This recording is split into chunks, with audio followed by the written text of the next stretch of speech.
Dios les bendiga, hermanos y hermanos. Este día tan bonito, ¿verdad? Día de las Madres, ¿verdad? Mayo 10 del 2020.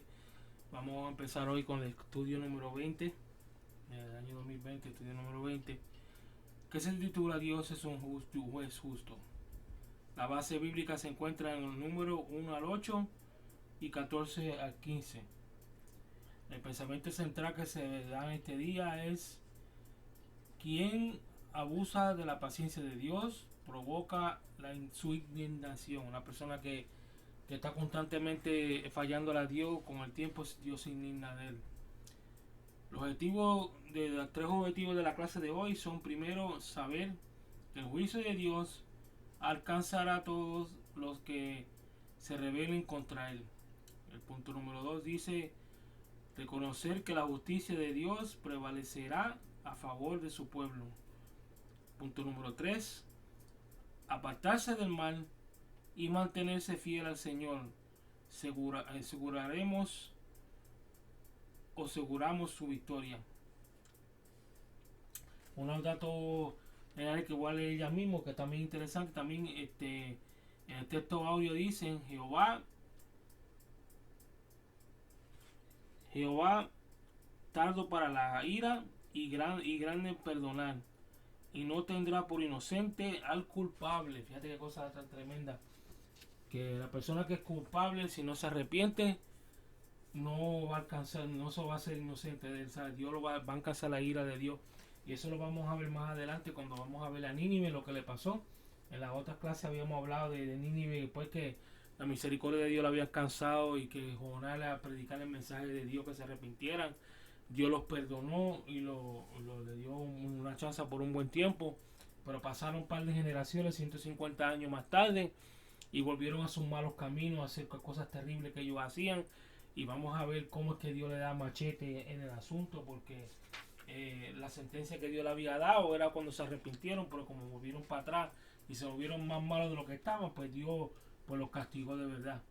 Los datos generales de este tema, ¿verdad? La enseñanza: la justicia de Dios es inflexible contra los malvados, pero el que extiende su misericordia a aquellos que lo buscan. Con otras palabras, aquellos que buscan de Dios, pues Dios tiene misericordia de ellos.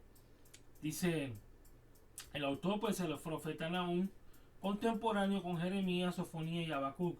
Estos tres profetas estaban al mismo tiempo profetizando en Israel también, como lo habíamos pasado el grupo de Amós y Joel y los demás que habíamos hablado anteriormente. Ellos también estuvieron al mismo tiempo enseñando y predicando la palabra del Señor. Y si los personajes son el imperio asirio y los habitantes de Nínive, ¿sabes? Porque vemos aquí que los primeros que la nación que destruyó a Nínive fue Babilonia, lo acabó con ellos. Se lo llevaron hasta los muchachitos esclavos y todas esas cosas, por como los pecados que hicieron ellos fue tan grande delante de Dios, que Dios acabó con ellos. La fecha fue alrededor del año 654 a.C., un poco antes de la caída de la ciudad en el 612 a.C. Dice el lugar: la población de Elcos, la cual probablemente corresponde a la ciudad de Capernaum, la aldea de Nahum. Y Nínive, la capital del imperio asirio. O sea que en otras palabras, Nínive era la capital del imperio asirio. Y eh, cuando entraron los babilonios ahí, la caída fue tremenda. Porque una de las cosas que vamos a estudiar más adelante también, que en Nínive también se había metido en Egipto y había hecho una matanza terrible en un pueblo. Que fue algo bien desagradable, y fueron tantos los actos malos que Nínive hizo que llegaron de la presencia de Dios, y Dios tuvo que tomar carta en el asunto, porque su santidad, mira, Dios tiene la misericordia infinita, pero también es su santidad. Y cuando las cosas pasan, cuando la persona sigue haciendo las cosas mal, Dios tiene misericordia con la persona, ¿verdad? Lo perdona, pero su santidad lo hace actuar con justicia, porque la persona tiene que rectificarse, y si no se rectifica, por cierto, pues el juicio de Dios va a caer sobre él también. Dice Nahum, ¿verdad? Que ese es el profeta que estamos hablando en la clase de hoy, en Nahum 1.1, sobre Nínive. libro de la visión de Nahum de Elcos. Jehová es Dios y vengador, Jehová es vengador y lleno de indignación, se venga de sus adversarios y guarda su enojo para sus enemigos. Mira, cuando una cosa dice en la palabra de Dios más de 2 veces es algo bien serio.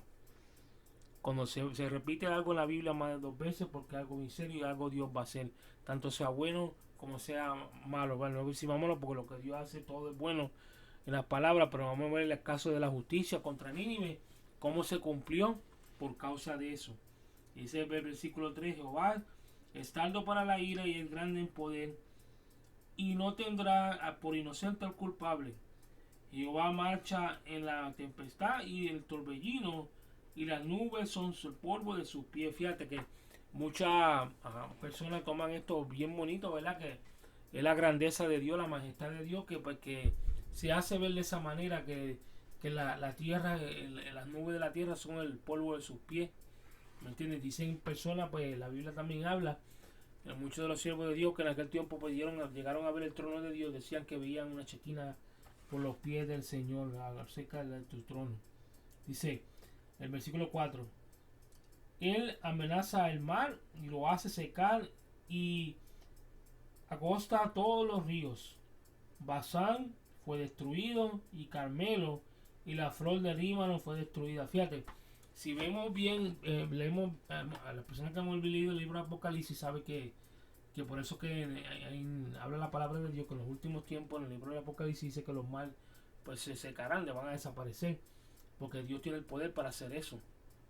El poder de Dios no tiene límite y por lo tanto él, cuando son ríos y ese mar, lo puede desaparecer rápido. Eso para Dios no hay problema para eso. Dice, los montes tiemblan delante de él y los collados se derriten y la tierra se conmueve. Eso lo podemos ver cuando Moisés, ¿verdad? Fue donde está la zarza, cuando Dios llamó a Moisés, que se oía como el monte como sonaba y temblaba por la presencia del Señor. Dice, a su presencia y al mundo y todos los que en él habitan. Dice el versículo 6, ¿quién permanecerá delante de su ira? ¿Y quién te quedará pie en la dor de su enojo? Su ira se derrama como fuego y por él se hiende la peña. Hiende quiere decir que las parte, las peñas. Dice, Jehová es bueno, fortaleza en el día de la angustia y conoce a los que en él confían. Mas con inundación de impetuosa consumirá a su adversario y las tinieblas perseguirán a sus enemigos. Mas cerca de ti mandará Jehová que no quede ni memoria de tu nombre. De la casa de tu Dios destruiré escultura y estatua de fundación. Allí pondré tu sepulcro porque fuiste vil.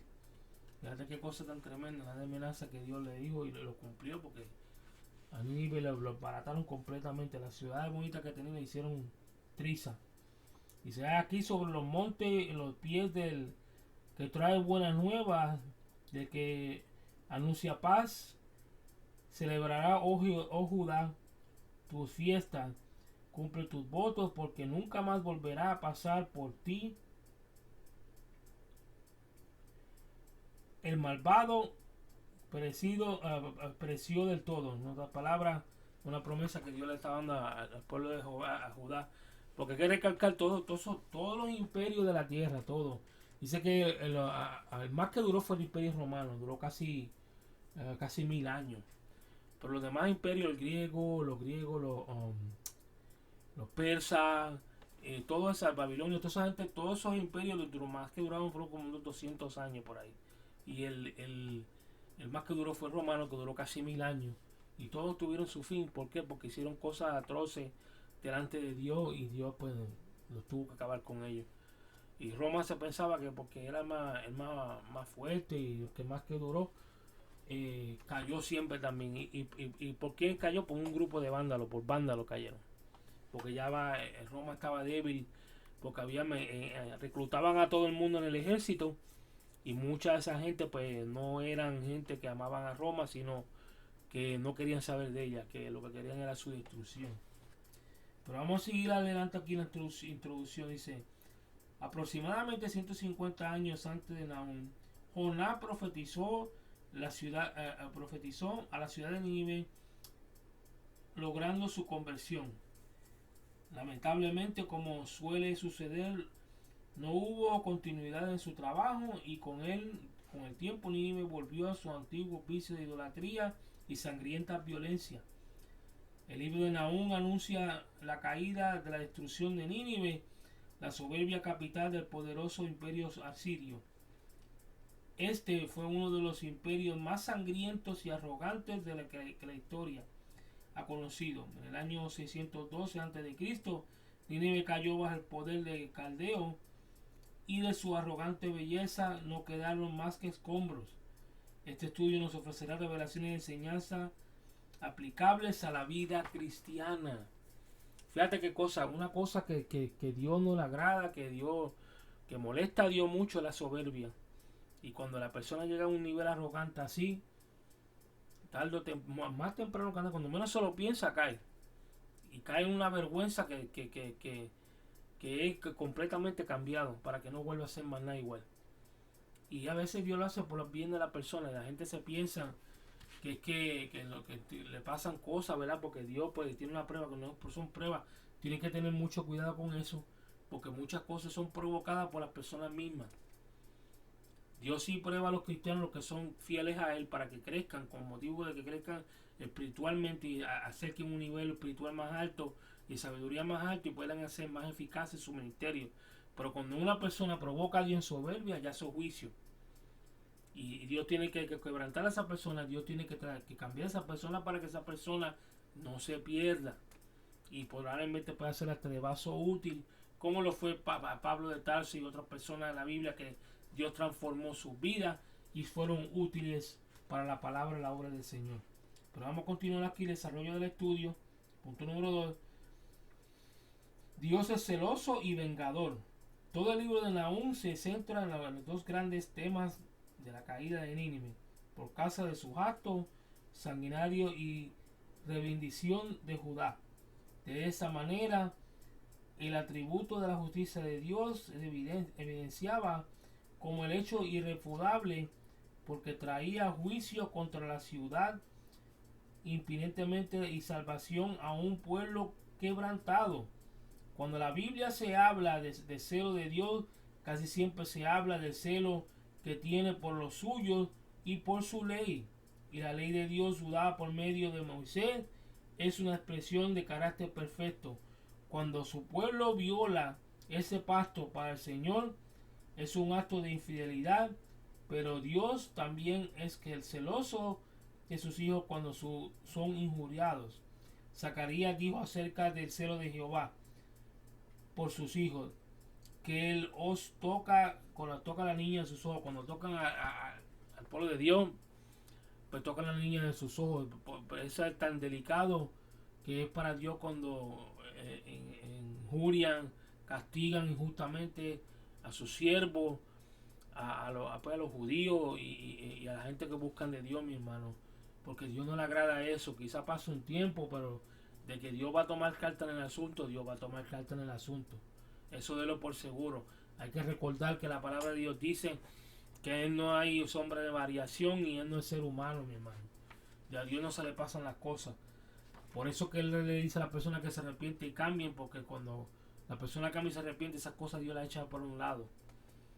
Pero cuando la persona sigue sus malos caminos, Dios no le queda más remedio que actuar en su santidad y juicio, para poder rectificar las cosas y especialmente la vida de las personas. Dice el punto B, Dios es todo para la ira, es tardo para la ira, perdón. Dios es tardo para la ira, no porque sea débil de carácter, sino que porque es grande en poder. Su paciencia es una señal no es una señal de debilidad, sino de fortaleza. La enseñanza consiste en la Biblia es que de la tardanza de Dios, en otras palabras, que la tardanza que Dios tiene en su ira es por eso mismo, por su misericordia, por la manera que Dios es con la persona, que Él quiere amarlo. Porque recuérdense que la palabra dice que Dios quiere que todos alcancen arrepentimiento, que todo escuche la palabra y darle esa oportunidad a todas las personas que se arrepienten y cambien sus vidas. Vamos a continuar leyendo más más adelante. Dice la consistente de la Biblia es que la tardanza de Dios en airarse es con el fin de que la gente se convierta y eviten el castigo que les corresponde. En 2 de Pedro 3:9 y Romanos 2:4 son las citas que se encuentra eso. Si Dios no fuera tardo para la ira, fíjate qué cosa, castigaría inmediatamente al que peca. En Lamentaciones 3:22-23 habla de eso, que cuando Dios, si no fuera tardo Dios así, y déjame decirte, la justicia de Dios cuando cae, a veces que la gente no ni la aguanta. Pero la tardanza de Dios en airarse viene siendo su paciencia misericordiosa. No significa que no castiga el pecado.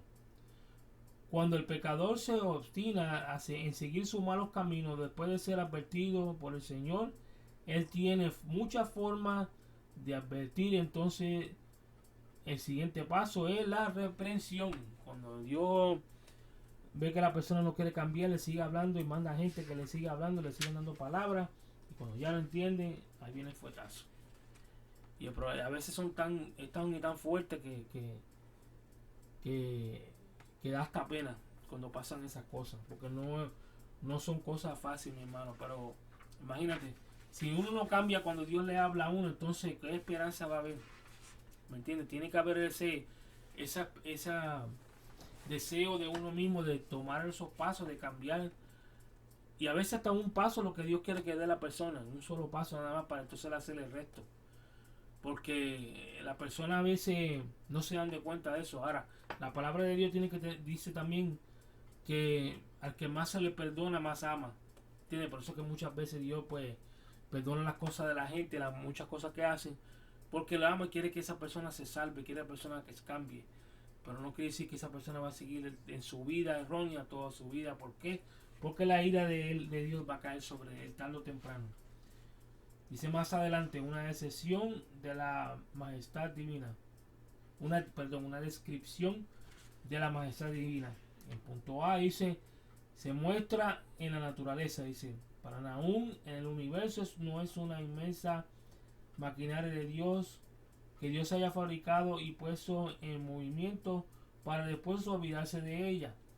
Esa es la idea que prevalece en nuestros días, donde los movimientos telúricos y sismónicos, las grandes inundaciones y las tempestades no son otra cosa más que disturbios atmosféricos. El profeta hebreo miraba que todos los fenómenos de la intervención sobrevenían de Dios. El Señor Jesucristo afirmó la absoluta soberanía de Dios sobre el universo cuando dijo que ningún pajarillo cae en tierra sin que consentimiento de Dios. Mateo 10:29. Debemos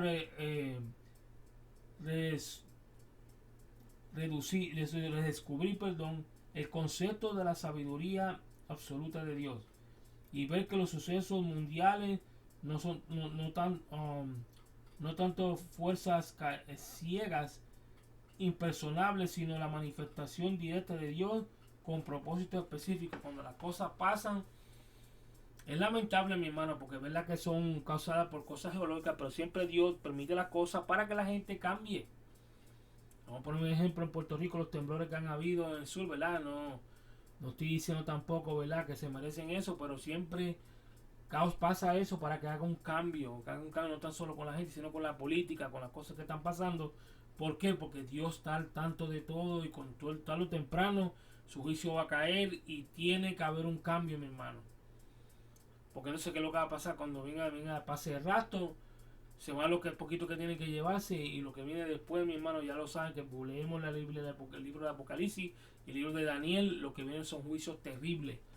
Por 7 años que van aumentando de una fase a otra hasta que cuando venimos a ver más de 37% de la iglesia, del mundo entero, el mundo entero ya fallece ahí en esos juicios de Dios. ¿Por qué? Porque nunca se arrepintieron.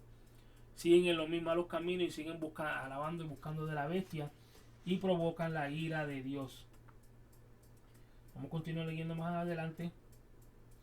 Dice, los versículos 6 y 8 hablan del lo temible que es Dios ante sus enemigos y de lo bueno que es para aquellos que confían en Él. Hay que recordar, ¿verdad?, que cuando la palabra de Dios dice Dios, Jehová, Dios de los ejércitos, o Yahweh, Dios de los ejércitos, no está por decir, mi hermano, el Dios es un Dios poderoso, un Dios que no tiene igual, un Dios que va por encima de todo. Por lo tanto, cuando dice a pelear, mi hermano, cuando vamos a poner un ejemplo en Egipto, cuando Dios mandó las 10 plagas sobre Egipto, fueron 10 como le dicen en inglés, challenge, como un reto que le mandó a los dioses de Egipto para ver si iban a verdad que iban a hacer algo, iban a pelear. Y déjenme decirle que eso, ninguno de esos seres hicieron nada, se hicieron patitas para que las quiero, porque la palabra de Dios dice que cuando Dios que dice a pelear, ahí sí que es verdad que no hay quien le haga igual a él, porque no se puede, el poder es sin límite, y por lo tanto que se revele contra él va a ser derrotado rápido. Por eso que vemos sobre la historia también que todo que se pone contra Dios, que se pone enemigo de Dios, mi hermano, tarde o temprano o se convierte o se desaparece, porque no puede seguir así, no puede contender con Dios para toda la vida. Dice más adelante, ¿verdad? Y de lo bueno que es para aquellos que confían en el versículo 7. Muchos tienen problemas con estas manifestaciones de la ira divina. Marción, hereje cristiano del siglo II de antes de Cristo, o después de Cristo mejor dicho, insistía que el Dios del Antiguo Testamento, el Dios del Antiguo Testamento no es el mismo del Nuevo Testamento, era un Dios diferente, decía que era un Dios de ira, el Nuevo Testamento un Dios de misericordia, pero eso no es así. Dios sigue siendo igual. Lo que pasa que con la gracia de Cristo, con la gracia de Dios, ¿verdad?, por fe, es que Dios mira a Cristo en nosotros y dice, espérate, vamos a dar una chance a ver que se cambie un poquito y cambie su parecer para ver hasta dónde llega. Por eso es eso. Si no, mi hermano, créemelo, mira, nosotros, si no hubiera sido por Jesús, nosotros no estuviéramos aquí. Ya Dios nos hubiéramos borrado hace tiempo, porque el peor es que los tiempos de Sodoma y Gomorra son estos que estamos viviendo. Vamos a continuar leyendo acá más adelante. Dice, insistía en que el Dios del Antiguo Testamento era distinto del Nuevo Testamento, ¿verdad? El del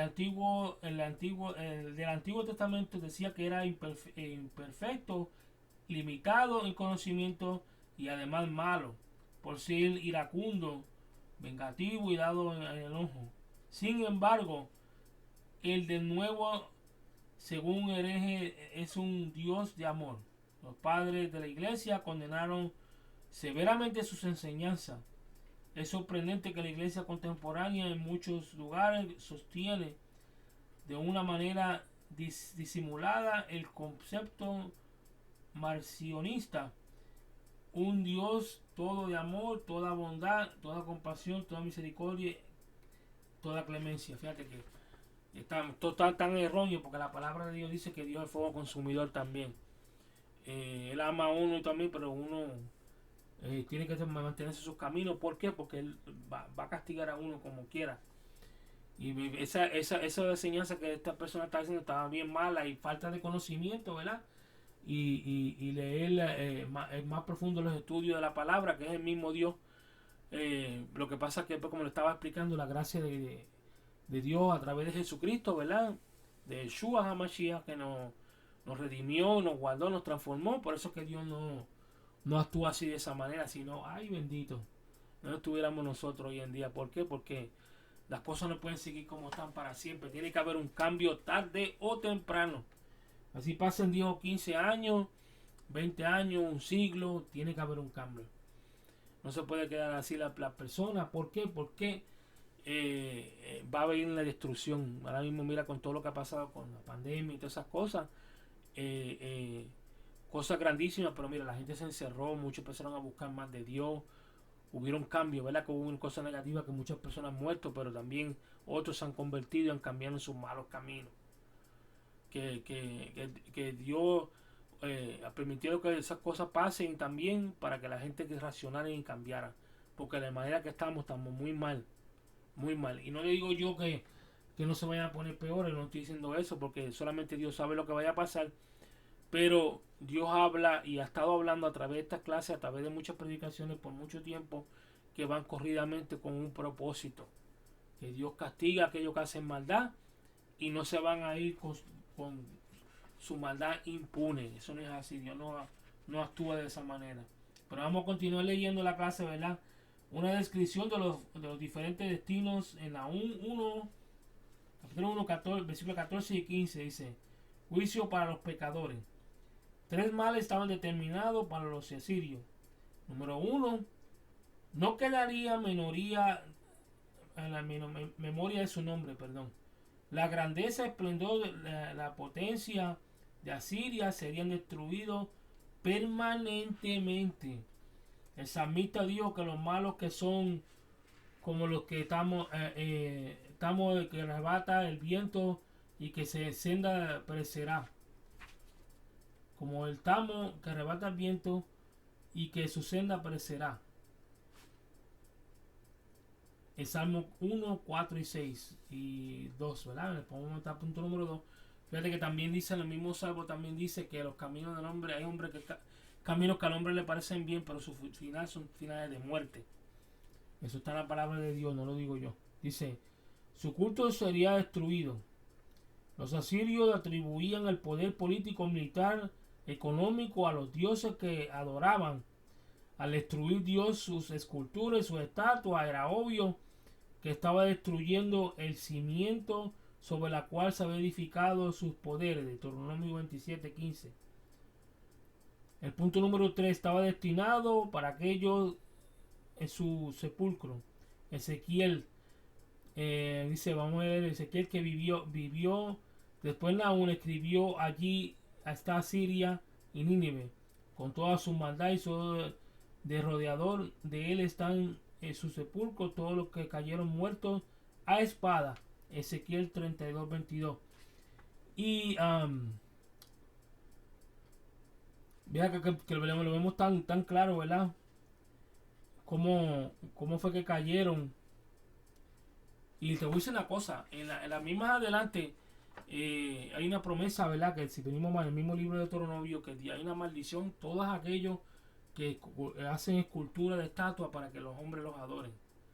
O sea que Dios estaba al tanto de eso y ya Dios se había percatado, había mandado una advertencia contra esa gente, una maldición, que cuando hicieran estatuas con el propósito de que los hombres lo adorasen, iba a haber juicio contra ellos también por hacer eso, porque lo estaban haciendo con maldad. Pero vamos a continuar más leyendo más adelante. Punto B dice: paz para los que son fieles, dicen. Ahora el profeta le anticipaba a Judá que se preparara para escuchar una buena noticia. Sus opresores han caído. No hay más razón para estar con miedo. Por fin la paz ha llegado. Este mismo mensaje ya lo había anunciado el profeta Isaías en el capítulo 52, versículo 7. En Romanos 10:15 dice el apóstol Pablo, lo asocia con una proclamación de la destrucción de la soberbia de Nínive, que eran portadores de un mensaje de paz y de salvación. Así también los que anuncian el evangelio proclaman la derrota de Satanás y afirman que en Cristo hay paz y salvación. Colosenses 2:15. Que sea que estamos hablando de destrucción, de la destrucción de Nínive, pero también hablan de la paz, ¿sabes? Que vendría después de eso. O sea, que venía el juicio de Dios contra Nínive y los asirios, pero venía paz después de eso. Pero también Judá con el tiempo cambió y también recibió lo suyo más adelante. Dice aquí más adelante, dice, por tanto, la caída de Nínive, como la de Babilonia, Egipto, simboliza la derrota definitiva del enemigo de Dios y sus fuerzas malignas. O sea que eso todo tiene señal de que algún día Satanás y sus secuaces pues van a tener también lo de ellos y van a ser derrotados para siempre. Eso está en la palabra de Dios, está en el libro de Apocalipsis, también en otros versículos pues la Biblia. Si quieres buscar un poquito más, pues va a Google, le hace search y le escribe enemigos de Dios, las derrotas, pero le escribe mejor derrota de los enemigos de Dios en Google Search. Y va a ver las definiciones de muchas Biblias, muchas opiniones de teólogos, lo que opina acerca de eso, lo que viene a hacer contra los enemigos de Dios por su maldad que han hecho en contra de su pueblo. Vamos a resumir, ¿verdad?, la clase de hoy, que dice: Nahum se caracterizó por la clara comprensión de la justicia divina. Si hubiera ministrado en nuestros días, habría sido acusado de fanático, pero lo único que hizo fue comunicar el mensaje de Dios que le había asignado. Solamente quienes tienen una clara percepción de la santidad de Dios lo conocen como realmente, porque la santidad de Dios es es el polo opuesto de la injusticia y la violencia, de la opresión y el egoísmo. Nahum fue usado por Dios para anunciar el violento fin de todas las potencias mundiales malas prominentes en la historia. La lección de la lección es que quienes honran a Dios subsisten y quienes lo deshonran caen. En otras palabras, las personas que buscan a Dios duran, mi hermano, pues duran y siguen para adelante y pasarán pruebas, pasarán lucha, ¿verdad? Pero al final Dios va a estar con ellos y todo eso va a pasar y Dios los va a bendecir. Pero aquel que está contra de Dios, que no se quiere arrepentir y que sigue en sus malos caminos, recibe su castigo. Y de ahí en fuera, más nunca vuelva a ser una persona, ¿cómo se llama? A veces hasta se muere porque no aguantan. Pero aquel que Dios pues castiga y recapacita, pues Dios lo restaura. Vamos a ver algo bien cortito, bien que antes de hacer las preguntas, que está bien bonito, que acabo de leer aquí. Dice: Jehová es bueno, fortaleza en el día de la angustia, y conoce a los que en él confían. Eso está en Nahum 1:7. Dice que el que Dios venga severamente en la maldad, y a los que recompensa a los que creen en lo que creces en la bondad. Otras palabras, que hacen bondad y que hacen, pues, la palabra de Dios, practican y viven por la palabra del Señor, pues Dios los bendice, Dios los recompensa, mi hermano. Que las cosas no se quedan inmunes, Dios nunca se olvida de uno, ¿verdad? Que pasarán días malos, a veces que pasarán días porque no le salen las cosas como uno quiere, pero Dios recompensa a uno cuando esperamos en Dios, cuando hacemos las cosas como Dios nos manda, como dice la palabra de Dios, Dios nos va a bendecir. Pero si nos ponemos en contra de Dios y se nos olvida quién es Dios para nosotros, por seguro que vamos a recibirlo de nosotros también. Vamos a ir para la pregunta de hoy y ahí va como concluir la clase, ¿verdad? Porque hoy día de la madre y me imagino que muchas personas pues van a querer compartir con su familia pues un poquito, y así podemos pues a terminar la clase y cerrarla con broche de oro. La primera pregunta dice: mencione dos cosas que Dios cela fuertemente. La A: Dios cela a su pueblo. Y la B: Dios cela sus leyes o su Torah, como le dicen los judíos. Un celo santo que Dios tiene que hacer, pues son importantes para Dios, son cosas muy especiales para Dios. El punto número 2, la pregunta número 2 dice: ¿qué expresa o representa la ley dada por Dios a Moisés? La A, que viene siendo el punto A, o la contesta A: su carácter perfecto. Y el B: el pacto concertado entre él y el pueblo de Israel. En otras palabras, que su carácter perfecto y el pacto que Dios ha hecho con Israel, que Dios no se olvida de eso. Cuando Dios hace un pacto con su pueblo, nunca se olvida de él. Nosotros quizás nos olvidaremos de las cosas, nos echaremos para atrás, a veces le fallamos a Dios, pero Dios no falla. Él siempre sigue siendo el mismo y siempre está dispuesto para ayudarnos, levantarnos cuando nosotros caemos, que estamos dispuestos a cambiar nuestras vidas. Dice en la pregunta número 3: ¿cuál es la finalidad de la tardanza de Dios en airarse? Dice: que la gente se conviertan y eviten así el castigo que les corresponde.